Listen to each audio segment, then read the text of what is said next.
Hello students, today in this lecture we will study the third exercise of first chapter of sets of 11th class. So let's start with our first question. Make correct statement by filling in the symbol. What is the meaning of this, dear students? This is subset. This is the meaning of subset, representation of subset. And what is the meaning of this? This means this is not a subset in the blank spaces. Means जो भी आपको दो sets दे रखे हैं, एक आपको पहला set given है, एक आपको सेकंड सेट गिवन है, और हमें बताना क्या है कि इन दोनों सेट्स में बीच में सबसेट का साइन आएगा कि सबसेट नहीं है, मतलब नॉट ए सबसेट, ये साइन आएगा। तो बड़ा इजी है बेटा। What is the definition of subset? A set is said to be a subset of the other set if all of its elements are present in the other set। मतलब कोई set किसी का subset कब होगा? जब उसके सभी elements दूसरे में प्रेजेंट हो। तो जरा चेक कर लेते हैं। यहां पे फर्स्ट सेट की बात करें तो इसमें कितने एलिमेंट्स हैं? 2 3 4, 3 एलिमेंट्स हैं। और इसकी बात करूं तो ये क्या है बताइए? 1 2 3 4 एंड 5। तो इसके अंदर 2 है, इसमें भी 2 है, इसमें 3 है, इसमें भी 3 है, इसमें 4 है, इसमें भी 4 है। Means all elements of this set are in this set. So I will write कि this set is a subset of this set. मतलब ये हुआ कि ये जो पहला सेट है ये दूसरे सेट का पार्ट है। दूसरे क्वेश्चन की बात कर लेते हैं। A B C is first set. First set contains 3 elements A B C and the second set contains 3 elements B C D. और मुझे बताना क्या है, हमें बताना क्या है कि ये इसका सबसेट है कि नहीं है। बड़ा आसान है बेटा, आप बिल्कुल इजीली बता देंगे। कैसे बताएंगे जरा बताइए। ये ए है, क्या इसके अंदर ए है?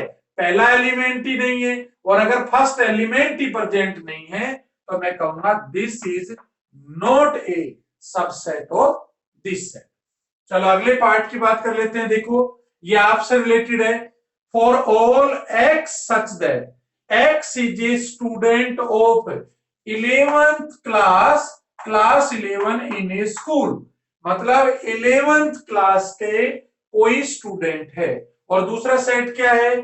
For all x such that x is a student of your school। तो बेटा एक बात बताइए कि जो 11th क्लास का स्टूडेंट होगा वो स्कूल का स्टूडेंट तो होगा ही होगा, क्योंकि 11th क्लास क्या है? एक पार्ट है स्कूल का। भाई जैसे 11th क्लास है, 12th क्लास है, आपकी फर्स्ट क्लास है, सेकंड क्लास है, ये सारे क्या है? स्कूल के सबसेट हैं, मतलब स्कूल के ही पार्ट हैं। तो इसका मतलब क्या कहूंगा? ये 11th क्लास है, ये स्कूल की एक पार्ट है, तो मैं इसको कहूंगा this is a subset. This is a subset of the student of a school. अगले क्वेश्चन की बात करते हैं। X such that x is a circle in a plane. किसी भी प्लेन में कोई सर्कल है, मान लेता हूं मैं ये सर्कल मैंने ड्रॉ कर लिया। और दूसरा क्या करे? X such that x is a circle in the same plane with radius 1 unit. अब दूसरे को तो इसने क्या कहा कि भाई रेडियस है ना वो 1 यूनिट है, मतलब रेडियस क्या है? आर 1 यूनिट है। लेकिन फर्स्ट की अगर मैं बात करूं सेट में, तो इसने इसको डिफाइन ही नहीं किया कि इसका रेडियस कितना है। तो एक बात बताइए बेटा, इस सेकंड वाले का तो रेडियस 1 है, तो फर्स्ट वाला क्या सर्कल हो सकता है? उसका रेडियस 2 भी हो सकता है, उसका 3 भी हो सकता है। तो इसका मतलब ये तो बड़ा सेट हो गया, ये छोटा सेट है दूसरे वाला। तो क्या बड़ा पार्ट छोटे का सबसेट थोड़ी होगा? तो इसका मतलब ये सबसेट नहीं है। क्यों सबसेट नहीं है? क्योंकि इसका रेडियस कुछ भी हो सकता है, ये सर्कल कितना भी बड़ा हो सकता है, जबकि ये तो एक फिक्स सर्कल है क्योंकि इसका रेडियस कितना है 1 यूनिट है। तो ये हमने बेटा अब तक 4 पार्ट्स इसके डिस्कस कर लिए हैं। अब हम नेक्स्ट 3 पार्ट्स डिस्कस करते हैं।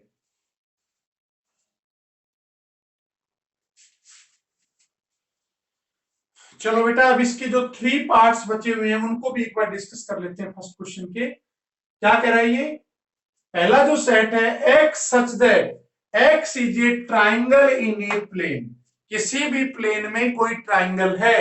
और दूसरा क्या कह रहा है x such that x is a rectangle in the plane.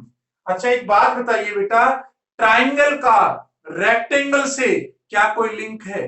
भाई एक ट्राइंगल किसी ट्राइंगल का तो सबसेट हो सकता था कि भाई मैं कह दूं कोई राइट एंगल ट्राइंगल है और दूसरी में कहूं ट्राइंगल्स है, तो ट्राइंगल्स की पार्ट ही तो है बहुत सारे, लेकिन रेक्टेंगल बिल्कुल अलग हो गया, ट्राइंगल बिल्कुल अलग हो गई, तो मैं क्या कहूंगा कि ये इसका सबसेट नहीं है क्योंकि इन दोनों का आपस में कोई कॉम्बिनेशन नहीं है। चलो अगले पार्ट की बात करते हैं। देखिए x such that x is an equilateral triangle in a plane, मतलब किसी प्लेन में कैसी है इक्विलेटरल ट्राइंगल। अब इक्विलेटरल ट्राइंगल क्या होती है, जिसकी 3 साइड्स, तीनों की तीनों जो साइड है वो क्या होती है इक्वल होती है। और दूसरा क्या कह रहे हैं, दूसरा set x such that x is a triangle in a plane. तो बेटा एक बात बताइए, जो इक्विलेटरल ट्राइंगल है वो ट्राइंगल का ही तो सब पार्ट है, ट्राइंगल की तो सारी ब्रांचेज हैं। इक्विलेटरल ट्राइंगल कह दो, राइट एंगल ट्राइंगल कह दो, है ना, डिफरेंट डिफरेंट टाइप्स की ट्राइंगल है, तो मैं कहूंगा ये तो सबसेट है। मतलब ये जो सेट है ये इस सेट का सबसेट है, मतलब पार्ट है। ट्राइंगल की ही एक टाइप इक्विलेटरल ट्राइंगल होती है, तो इसलिए मैं कहूंगा ये सबसेट हो सकता है। अगले पार्ट की बात करते हैं। x such that x is an even natural number, कैसा है बेटा इवन नेचुरल नंबर। तो जरा सोचिए इवन नेचुरल नंबर क्या क्या होते हैं, भाई 2 है, 4 है, 6 है एंड सो ऑन। और दूसरा क्या कह रहे हैं x such that x is an integer। तो बेटा इंटीजर कौन से होते हैं याद करो, -3 -2 dash dash -1 0 1 2 3 4 5 6 and so on. तो आप क्या देखेंगे डैश डैश डैश डैश लगा दीजिए। तो अब आप एक बात बताइए, जो इवन इंटीजर्स आएंगे, इवन नेचुरल नंबर्स आएंगे, वो 2 है, 4 है, 6 है, तो ये तो सारे इसके अंदर शामिल होंगे ही होंगे, क्योंकि जब आप आगे बढ़ेंगे तो 5 के बाद 6, फिर 7, फिर 8, फिर 9, तो इसका मतलब क्या हुआ 2 4 6, ये सारे इन नेचुरल नंबर्स में, इन इंटीजर्स में 2 4 6 8 ये इसके अंदर मौजूद होगा। तो मैं क्या कहूंगा ये जो इवन नेचुरल नंबर है ये इंटीजर का क्या हुआ एक पार्ट हुआ, और पार्ट हुआ तो मैं क्या कहूंगा this is a subset of the other set. तो बेटा ये फर्स्ट क्वेश्चन हमने कंप्लीट कर दिया है, इसको नोट डाउन कर लीजिए।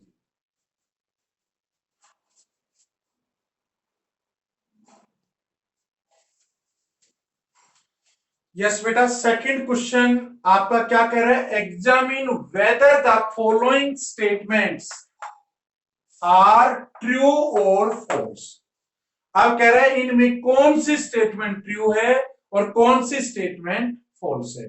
और यहां पे दो चीजों का यूज किया गया है, एक तो सबसेट, एक नोट ए सबसेट, और एक बिलोंग्स का यूज कर रखा है। तो मैं यहां पे एक बार फिर से रिपीट कर दूं बेटा, बिलोंग्स का मतलब होता है संबंध होना। जैसे मैं अगर एक्सप्लेन करूं तो कोई एक सेट है 1 2 3 है ना बेटा, तो 1 2 3 कोई सेट है, तो इसका जो एलिमेंट है जैसे 1 है, तो 1 है ये बिलोंग करेगा, इस सेट को मान ए नाम दे दिया, तो 1 जो एलिमेंट है मैं लिखूंगा it belongs to set A. मतलब क्या हुआ कि ये जो एलिमेंट है ना ये इस सेट से बिलोंग कर रहा है। इसी तरह 2 लिख सकता हूं, इसी तरह 3 लिख सकता हूं। तो एलिमेंट हमेशा बिलोंग करेगा, लेकिन अब अगर मैं इसको ये लिख दूं सेट, भाई 1 के साथ मैंने एक ब्रैकेट ले लिया, तो अब ये क्या बन गया सेट।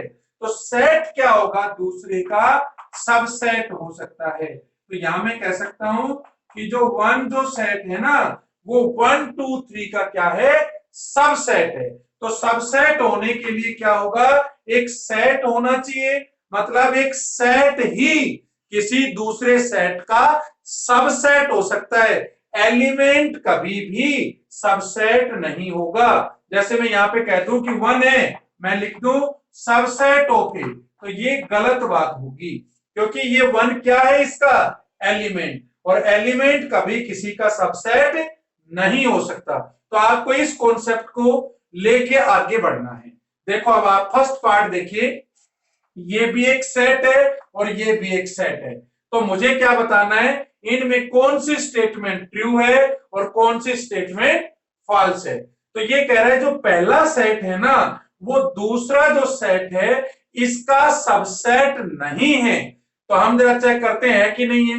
देखो बेटा, ए है, ए एलिमेंट इसमें है, बी है, बी एलिमेंट इसमें है, मतलब पहले सेट के दोनों एलिमेंट दूसरे सेट में मौजूद हैं, तो ये तो सबसेट होना चाहिए था, लेकिन ये कह रहा है सबसेट नहीं है, इसका मतलब ये स्टेटमेंट फॉल्स है, ट्रू नहीं है।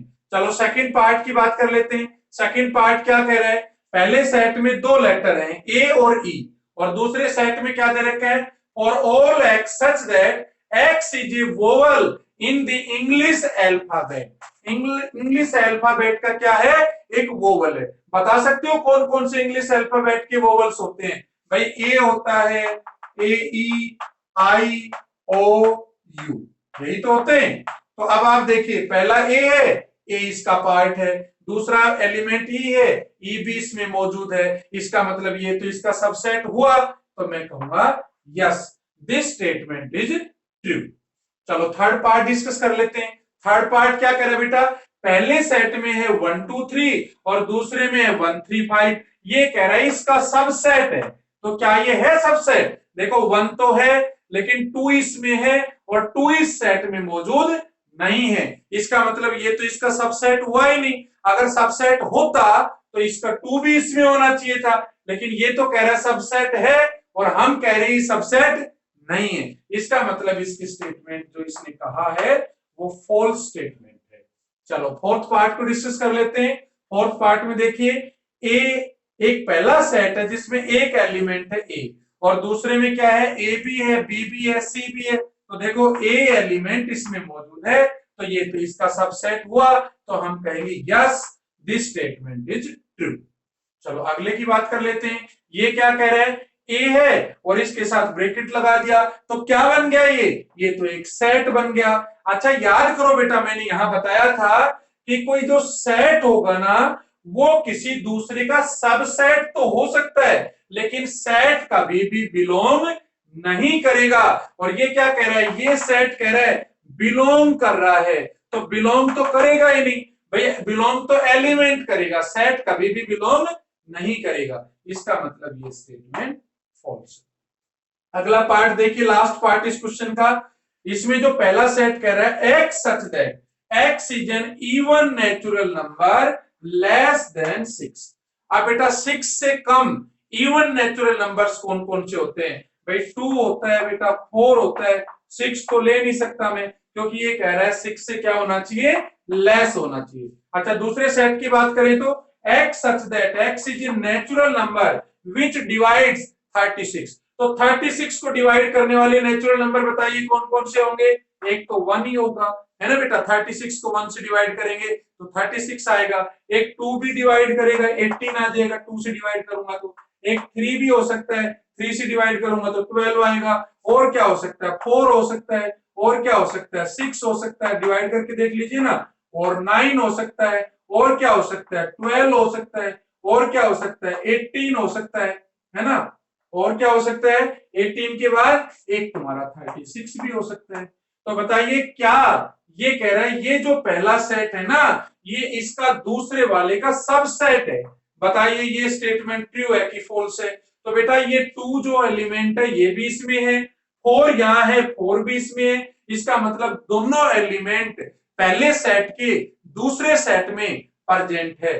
तो मैं कहूंगा ये जो सेट है ये इसका सबसेट हुआ, इसका मतलब हमारी जो ये स्टेटमेंट है वो ट्रू है। तो इसका मतलब इसमें जो आपकी जो सेकंड स्टेटमेंट है फोर्थ स्टेटमेंट है, ये स्टेटमेंट आपकी क्या हो गई, ट्रू हो गई, और सिक्स्थ भी ट्रू हो गई, ठीक है। और बाकी जो आपके पास फिफ्थ है, थर्ड है और फर्स्ट है, ये स्टेटमेंट आपकी क्या होगी, फॉल्स स्टेटमेंट हो गई है। तो बेटा एक बार इनको नोट डाउन कर लीजिए, then we will start hard question.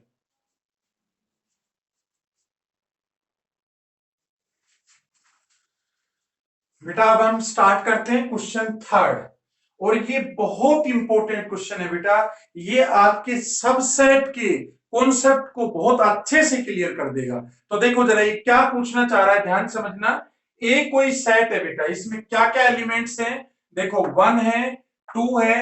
अच्छा अब इससे कंफ्यूज मत होना, ये अपने आप में एक आपको सेट नजर आएगा कि 3 और 4 है और एक ब्रैकेट लगा दिया, लेकिन हम इसको सेट नहीं कहेंगे क्योंकि ये इसके अंदर क्या है, इस सेट के अंदर आया हुआ है, तो ये एज ए एलिमेंट काम करेगा।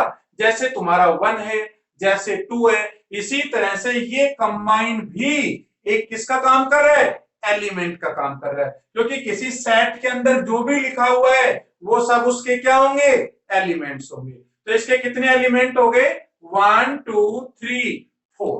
आप इसको 5 मत कह देना, ये दोनों अलग अलग नहीं है बेटा, ये कंबाइन ही बोलेंगे इसको, एक एलिमेंट। तो ये हमारे पास 4 एलिमेंट हो गए एक तरह से। तो कह रहा which of the following statements are incorrect, कह रहा इनमें कौन सी स्टेटमेंट इनकरेक्ट है एंड वाई, और क्यों इनकरेक्ट है हमें ये बताना है रीजन के साथ।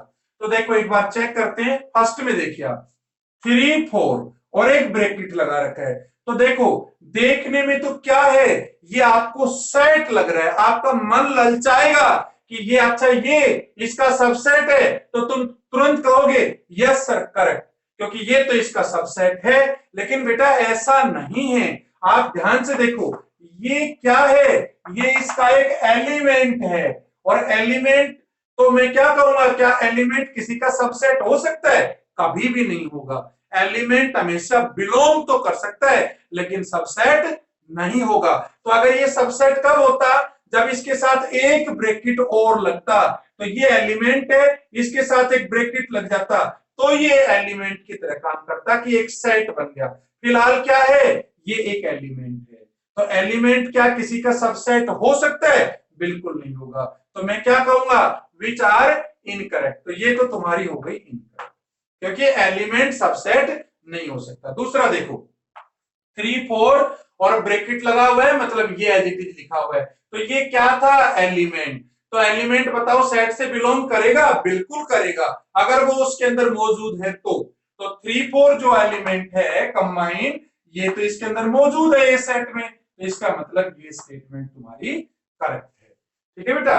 और थर्ड देखिए ध्यान से, थर्ड में इसने क्या किया, 3 4 जो था कंबाइंड ब्रैकेट के साथ, ये तो एक एलिमेंट था और एलिमेंट के साथ एक ब्रैकेट और लगा दिया, तो अब ये क्या बन गया, अब ये सेट बन गया।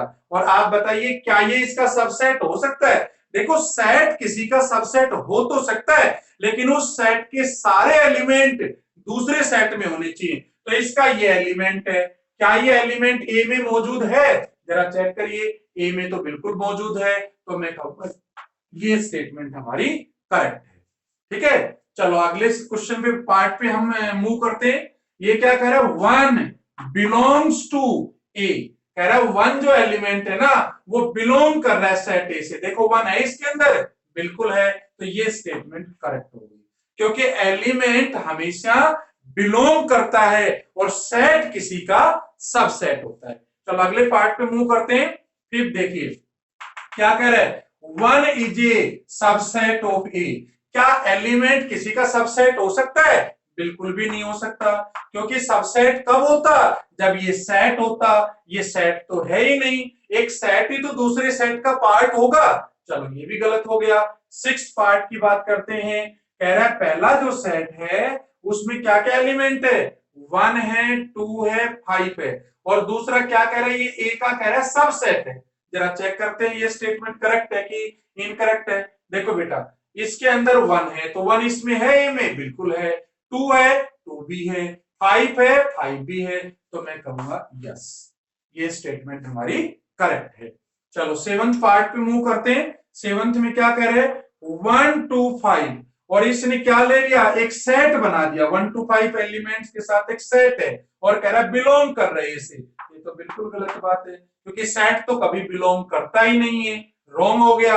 अगला देखिए 1 2 3। अब इस पार्ट में बच्चे बहुत ज्यादा कंफ्यूज होते हैं, कैसे कि सर 1 2 3 सबसेट है का, और सर यहां तो मौजूद है, देखो सर 1 है और सर 2 है और सर 3 है। बेटा ऐसा नहीं होता कि आप जहां मनमर्जी चाहें उसको 3 को अलग कर दें, ये तो एक कंबाइंड टर्म है, यहां आप 3 और 4 को सेपरेट आउट नहीं कर सकते। तो 1 और 2 की बात तो ठीक है इसमें है, लेकिन 3 अलग से तो इसमें मौजूद नहीं है ना, इसका मतलब ये इसका सबसेट नहीं है।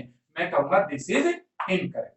और 9th की बात करें तो क्या कह रहे, फाइव बिलोंग्स टू ए। अब यहां पे कंफ्यूज मत होना, फाइव का दूसरा नाम क्या है, फाइव को हम क्या बोलते याद करो, नल सेट है। और मैंने क्या कहा था कि सेट तो कभी बिलोंग करता ही नहीं है किसी सेट से, सॉरी मैंने, हाँ बिल्कुल, सेट जो है वो किसी सेट से बिलोंग करता ही नहीं है, सेट तो सब सेट हो सकता है। इसका मतलब ये स्टेटमेंट भी रॉन्ग है, क्योंकि सेट बिलोंग नहीं करेगा। 10th की बात कर लेते हैं पार्ट की, क्या कह रहे हैं जरा बताइए, five is a subset of A.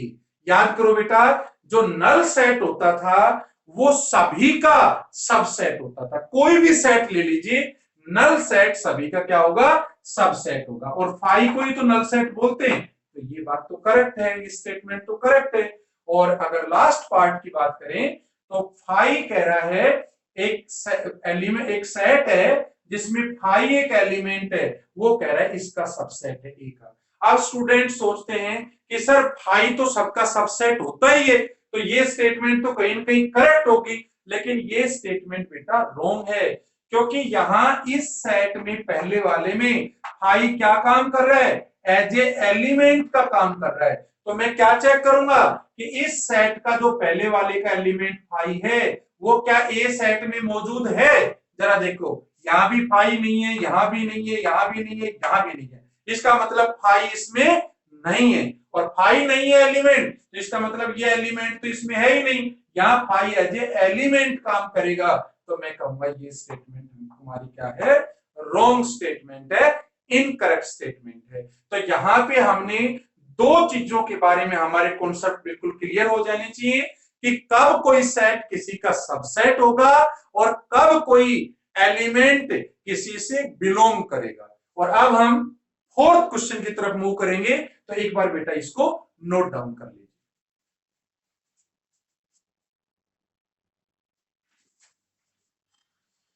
Yes बेटा, अब हम डिस्कस करेंगे फोर्थ क्वेश्चन और फिफ्थ क्वेश्चन इस एक्सरसाइज का। तो फोर्थ क्वेश्चन में क्या कह रहा है जरा देखिए, write down all the subsets of the following sets. ये जो आपको सेट्स दे रखे हैं इन सबके सबसेट्स लिखने हैं। और अगर आपको याद हो तो मैंने पिछले लेक्चर में एक फॉर्मूला बताया था कि अगर किसी सेट में n एलिमेंट्स हों तो उसमें नंबर ऑफ सबसेट्स कितने होते थे, 2 रेज़ पावर n। तो इसका मतलब तो ये हुआ कि पहले सेट में एक एलिमेंट है, तो इसका मतलब नंबर ऑफ सबसेट्स कितने होंगे, 2 होंगे। दूसरे में कितने हैं, 2 एलिमेंट्स हैं, तो नंबर ऑफ सबसेट्स कितने होंगे, 4 होंगे। थर्ड वाले में कितने हैं, 3 एलिमेंट्स हैं, 1 2 3, तो इसमें कितने सबसेट्स होंगे, 8 सबसेट्स होंगे। और लास्ट वाला क्या है, 5। 5 क्या बोलते हैं, नल सेट को।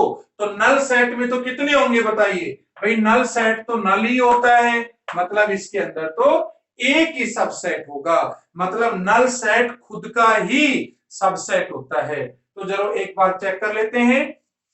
ये आपके 4 पार्ट्स थे। फर्स्ट में कितने होंगे आपके, 2 सबसेट्स होंगे। सेकंड वाले क्वेश्चन में क्या होंगे बताइए, सेकंड वाले में कितने होंगे, 4 होंगे। थर्ड वाले में कितने होंगे, 8 होंगे। और फोर्थ वाले में क्या होगा, 1 ही होगा। ठीक है, एक भी एलिमेंट नहीं है तो 0 एलिमेंट कह सकते हो, तो 2 रेज़ पावर 0, मतलब एक सबसेट होगा। चलो इनके नाम लिख लेते हैं। सबसे पहले फर्स्ट पार्ट की बात करते हैं। तो देखो फर्स्ट पार्ट में क्या क्या दे रखा है आपको, एक एलिमेंट दे रखा है ए, है ना बेटा। तो इसके कितने सबसेट्स होंगे, देखो एक बार लिख लेते हैं। एक तो बेटा नल सेट हो गया, है ना, इनके नाम लिख रहा हूं। एक तो क्या हो गया, नल सेट हो गया। अच्छा और क्या हो सकता है बताओ, एक तुम्हारा खुद ही हो गया ये ए, तो ये आपके पास दो सेट्स हो गए। और हमने दो ही तो कहा था, अगर एक एलिमेंट है तो दो सबसेट होंगे, there will be two subsets. चलो अगले में कितने एलिमेंट हैं, टू एलिमेंट्स हैं। तो हमने क्या कहा, टू एलिमेंट तो फोर होंगे। बताओ फोर कौन कौन से होंगे। एक तो आपके पास नल हो गया, इसको हम फाई भी कह सकते हैं बेटा, ध्यान समझना। और क्या हो सकता है, एक ए हो सकता है, और क्या हो सकता है, एक बी हो सकता है, और क्या हो सकता है, एक एपी भी तो हो सकता है। और इसमें कंफ्यूज मत होना बेटा, अगर ये ए बी सेट है और ये भी ए बी है तो याद है हम इसको इम्प्रॉपर सबसेट कहते थे, और ये सारे क्या हैं, उसके प्रॉपर सबसेट है। चलो आगे बात करते हैं। तो इसका मतलब इसके सबसेट लिखने थे, तो इसके सबसेट आप क्या लिखेंगे, नल सेट, फिर आप ए कहेंगे ये भी इसका पार्ट है, ये भी इसका पार्ट है, और ए बी लेंगे ये भी इसका पार्ट है। और इसमें के अंदर कितने एलिमेंट है, थ्री, तो थ्री में कितने होंगे, एट। चलो जरा एक बार इनको भी लिख लेते हैं, फाइव। अब देखो मैंने यहाँ पे फाइव लिखा है, आप चाहो तो यहाँ नल सेट लिख सकते हो, दोनों का मीनिंग एक ही है। और क्या हो सकता है, वन हो सकता है, और टू हो सकता है, और थ्री हो सकता है, और वन टू हो सकता है, और वन थ्री हो सकता है, टू थ्री हो सकता है, और एक वन टू थ्री हो सकता है। ये सारे बताओ इसके पार्ट होंगे कि नहीं होंगे, तो एक बार काउंट कर लीजिए, 1 2 3 4 5 6 7 8। तो हमने यही तो कहा था कि भाई अगर थ्री एलिमेंट्स हैं तो 8 सबसेट्स होंगे। और लास्ट पार्ट की बात कर लेते हैं, इसमें कोई एलिमेंट नहीं है तो 2 रेज पावर 0 मतलब एक ही सबसेट होगा, और वो खुद ही होगा, मतलब 5 कह लें और आप नल सेट कह लें। तो ये हमने बेटा इसके नंबर ऑफ सबसेट्स हमने लिख दिए। और एक बार जल्दी से फिफ्थ क्वेश्चन भी हम एक बार डिस्कस कर लेते हैं। How many elements PA has if A is equal to 5। तो इसका मतलब क्या हुआ, पीए समझते हो क्या होता था, power set, power of set. और पावर क्या होता था याद करो, उसके जितने सबसेट होते थे किसी सेट के, उसी को तो हम पावर ऑफ सेट बेटा बोलते थे। अब इसके अंदर क्या है, फाइव, फाइव का मतलब नल सेट। तो नल सेट के पावर ऑफ सेट क्या होगा, एक ही तो सबसेट होगा, तो इसका मतलब इसका जो आंसर है वो पी इक्वल टू 1 आ गया। ठीक है ना। अब जैसे इसमें कोई पूछे आपको पहले पार्ट में इसमें कि भाई इसकी पावर ऑफ सेट कितनी है, तो आप कहेंगे 2, पी इक्वल टू 2 इस क्वेश्चन में अगर कोई पूछ ले तो आपसे 2 हो गया। क्यों, क्योंकि इसके नंबर ऑफ सबसेट्स कितने बन रहे हैं, 2 बन रहे हैं। इसकी अगर पावर ऑफ सेट पूछ ले तो 4 बताएंगे पीए, इसकी पूछ लेता तो आप 8 बताते, और इसकी पूछा आपने इससे तो हम कहेंगे इसमें 1 है पीए की वैल्यू। चलो बेटा ये अप टू 5 क्वेश्चंस हमने डिस्कस कर लिए, एक बार नोट डाउन कर लीजिए।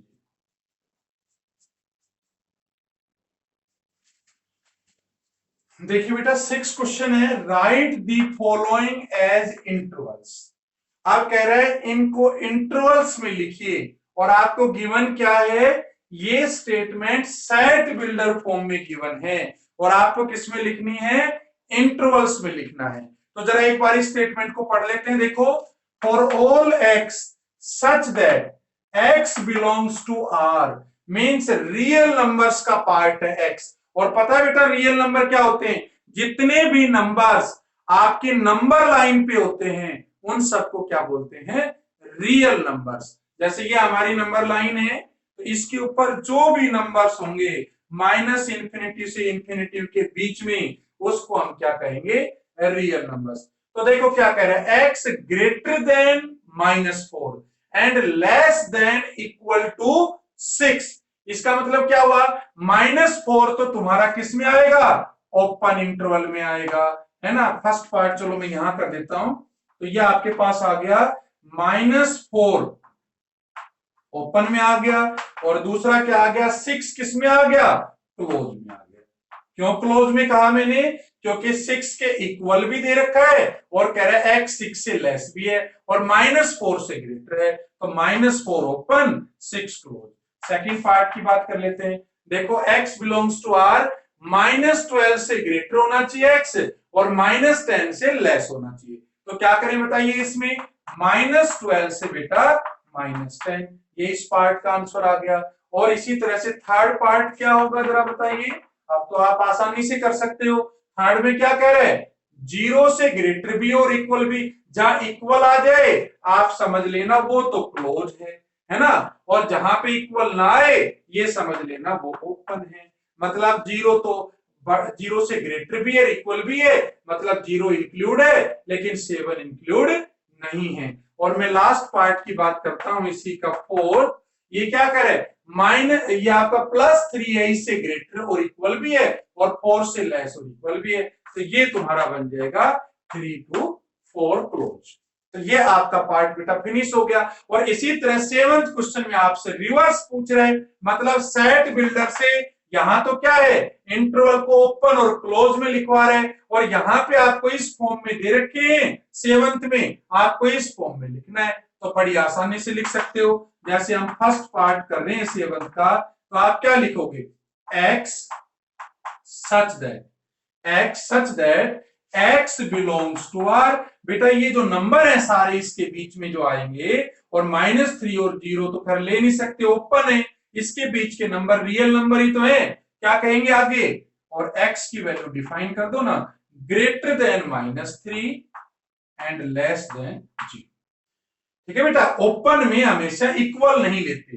चलो इसके सेकंड पार्ट की बात कर लेते हैं। सेकंड पार्ट क्या करे, 6 भी क्लोज है, 12 भी क्लोज है, तो x such that x belongs to R and x greater than equal to क्या कहेंगे 6 and less than equal to 12। ये इस पार्ट का आंसर हो गया। और अगर थर्ड पार्ट की बात करें तो क्या कहोगे, x such that x belongs to R, और ये तो ओपन है, तो मैं कहूंगा x greater than 6 and less than equal to 12, क्योंकि ये क्लोज में है तो मैंने यहां इक्वल ले लिया, और ओपन था तो मैंने ग्रेटर ले लिया, मतलब इक्वल नहीं लिया। और लास्ट पार्ट की बात करें अगर फोर्थ की, तो इसको कहूंगा x such that x belongs to R, दोनों ही क्लोज में है, देखो आप, ये था इसका फोर्थ पार्ट। हाँ 3 से आपके पास ये कौन सा हमने पार्ट एक्सप्लेन किया है, हाँ 7th, यही तो पार्ट है आपका, यस। तो ये आपका जो थर्ड पार्ट था, सेकंड लिया हमने, थर्ड एक्सप्लेन कर दिया, अब फोर्थ पार्ट ये बेटा, तो x such that x belongs to R, x greater than -23 and less than 5। क्या मैंने ये सही लिखा, बिल्कुल गलत लिखा, क्योंकि यहाँ पे क्लोज है, क्लोज है तो मुझे यहाँ पे इक्वल लेना पड़ेगा। तो अब आप एक बार चेक कर लीजिए, फर्स्ट पार्ट में क्या है, फर्स्ट पार्ट के अंदर दोनों में इक्वल नहीं आएगा क्योंकि ओपन है, इसमें दोनों में इक्वल आएगा क्योंकि क्लोज है। ठीक है, कहां गया सेकंड पार्ट, ये रहा, दोनों क्लोज है तो हमने इक्वल लिया। थर्ड पार्ट में क्या है, यहाँ ओपन यहाँ क्लोज, तो देखो यहाँ इक्वल नहीं लगाया, यहाँ इक्वल लगा दिया। और लास्ट पार्ट के अंदर पहले में क्लोज मतलब इक्वल और दूसरे में इक्वल नहीं आएगा। तो बेटा यहां तक हमने 7 क्वेश्चंस डिस्कस कर लिए।